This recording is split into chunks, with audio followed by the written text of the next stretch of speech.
they've been saying, the SEC has been saying since 2010 that they're expecting public companies to have more robust disclosures around climate-related risks. And so the SEC is already issuing comment letters expecting companies to enhance their disclosure. So that's a no-regret action from my perspective, is to sort of, whether the rule is final or not, to really look at your disclosures and ways to enhance them using some of the grammar and language that the SEC has prescribed, largely premised on the task force on climate-related financial disclosure, or TCFD, that has been around for a number of years, and many organizations are already doing reporting in that framework. Joining me today is Lauren Pesa, partner, U.S. Real Estate Sustainability, Climate, and Equity Leader with Deloitte. Lauren, thank you so much for joining us. Thank you so much for having me. Now, you were on a panel here at REITwise that looked at enterprise-wide approaches to climate change disclosure, certainly a big topic now. Could you give us an overview of the landscape of sustainability standards that are currently in play and on the horizon? You know, we wait 5 minutes and the landscape has changed and shifted, which fundamentally that's sort of the message I would give to anyone viewing today, is that it's a rapidly changing landscape, both from the regulators in terms of what they're requiring. So we look at, the Securities and Exchange Commission and what they're focused on, but also internationally looking at regulators coming out of the European Union and what they're requiring.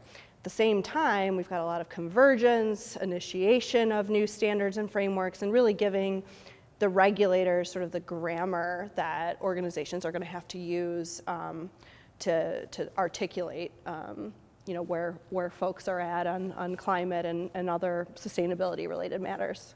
And are there areas of crossover amongst the different reporting frameworks? And I'm sure there's quite a few, but could you just maybe highlight a couple? No, there's, where we're seeing convergence and where we're seeing the regulations come from is that they're drawing on very similar standards and frameworks. And so, what I recommend to organizations sort of tackling this challenge either for the first time or trying to stay up to date with what they're already having is to really look where there's commonality between disclosure requirements. So greenhouse gas is a fundamental portion of the disclosure requirements proposed by the SEC, but it's also, part of the Corporate Sustainability Reporting Directive in the European Union.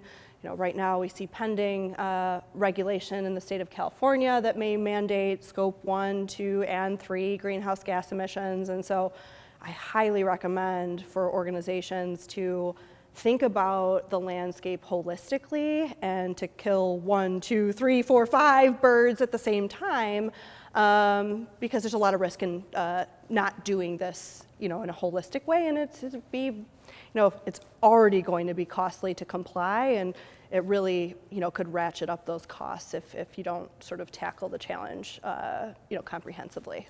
And what is the current status of the SEC's climate risk disclosures proposals, and what should companies be doing now to prepare? Yeah, well, it's a great question in terms of what's happening next. I think there's a lot that's happened and transpired over the last couple months, even the last couple weeks, even the last day, right? When we see, the changes in the market dynamics with the banks and crypto, et cetera, and gosh knows what's next, right? So, when we look at what the SEC is doing, their agenda indicates April. I think many of us would say that is looking ambitious. There's also sort of the fact that this issue, I don't think I'm saying anything controversial here, it's political, right? And so we've got Congress weighing in and giving their views on the proposed rule. So companies really need to take a step back and sort of say, okay, well, what are my sort of no regret actions?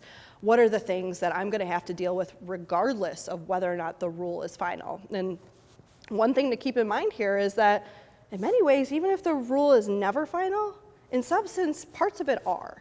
Right, so it helps in, gives a language around disclosing material climate-related risks, whether that's physical or transition risks.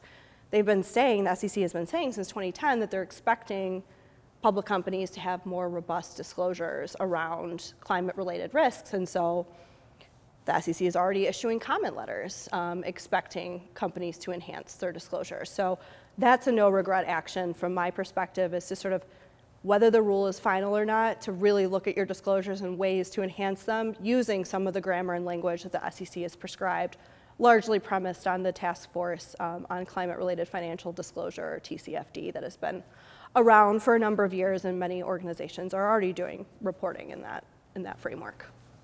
Now, finally, materiality is key to how companies develop their disclosure. Could you discuss how companies should be thinking about materiality when it comes to the SEC's proposals versus other reporting frameworks, including the concept of double materiality? Oh, goodness, yes. And so it's really, the way to approach thinking about materiality, first and foremost, is to say, what's the context, right? And so what regulation is helping me think about materiality? And so when I think about the SEC and their mandate around investor protection, efficient markets, capital formation, their context of materiality is going to be largely in the context that has historically existed, which is in Supreme Court precedent and how they define materiality. But if you look at what's happening, for instance, and this is just one example, in the European Union, the Corporate Sustainability Reporting Directive, which brings to bear this concept of double materiality. And there's nuanced differences on how they think about investor materiality in the way that the SEC defines it. But not only that, they have this impact materiality. So not only what is material to investors and how they may assess the sustainability of an organization, but what is material to citizens of the world and how an organization may impact its environment, its communities, et cetera. And you really have to take a look at, okay, well, what is the regulator's mandate and what constituency are they serving, right? So the SEC is serving investors and protection and capital formation, whereas the European Union has a much broader group of stakeholders in their citizenry. So that's really important. And then to layer one additional complexity into this is that the materiality assessment that many organizations undertake to think about what their most relevant topics are to talk about in sustainability, I often wish that they would just change the word materiality.